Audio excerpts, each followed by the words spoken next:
All right, welcome back to Texelated Isolated with Technology. And today we're going to check out the Fifine K669D dynamic microphone.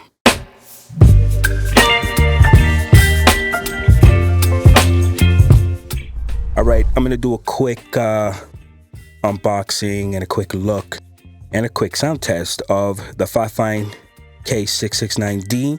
I bought this off Amazon for Canadian $56. American, it is $36.99. The reviews I've been watching on the internet shows that this mic is well worth the price and can compete with microphones that are 3 to 4 times its price. So what I'm going to do is unbox it and test it and see how good it is. I have yet to try this myself. This is the first time I'm opening this box. So let's get to it.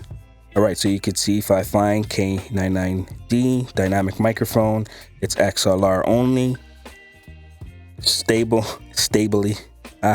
to be stable, metal design, clear and full voice. Nothing on the side, nothing on the back. Here it says rugged metal construction for stability, dynamic cardioid pattern for detail, and XLR connection for upgraded sound. All right, so let's get into this box.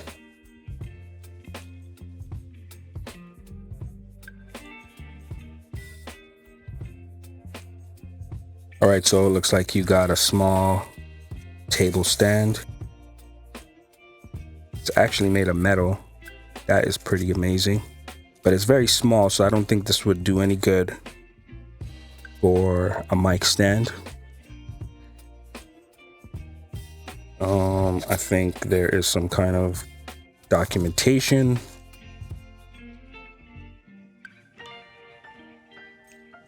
Yep, it looks like a full color guide showing you how to set it up on that mic stand, how to set it up in your audio interface and your mixer, and how to speak into it the right way and the wrong way. All right, so the actual mic. So here it is. Grill is pretty sturdy, not flimsy metal. Everything else is metal, fully metal body. Plastic ring to put it on the mic stand. It's got a 5/8 and a 3/8 thread. And the knob is plastic. It's an end address, so you speak into the mic from this end and not the side. Yeah, and it feels pretty weighty. Very, very heavy for the size. Let's see if I can open this capsule.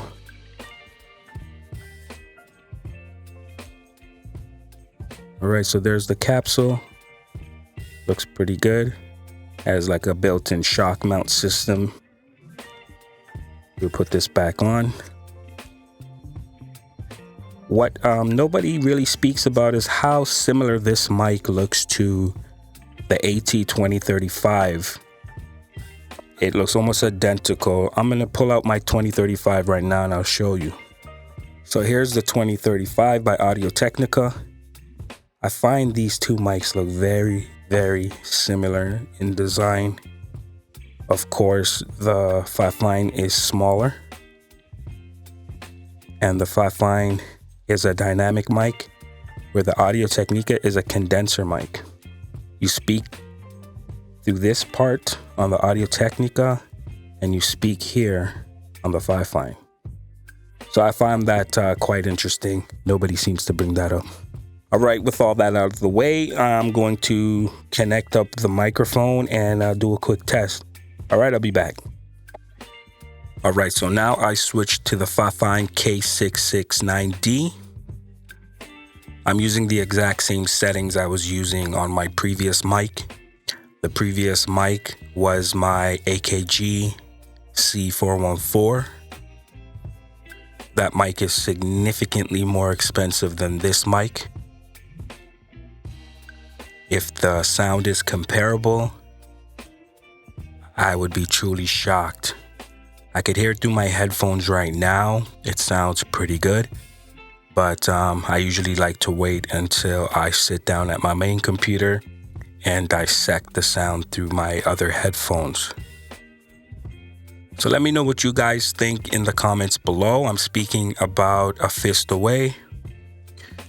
And let me know what you guys think about this microphone. Does it sound good? Does it sound trash? Is it worth the 56 Canadian dollars, 37 American? Or is it something that, if you are tight on cash, maybe this mic might hold you over until you could afford, an SM7B, an AKG C414, or any of those other top-end mics. Anyways, thank you for joining me inside the isolation chamber. You've been watching Texelated, Isolated with Technology. Please like, subscribe, hit that notification bell, and I'll see you on the next one. Take care.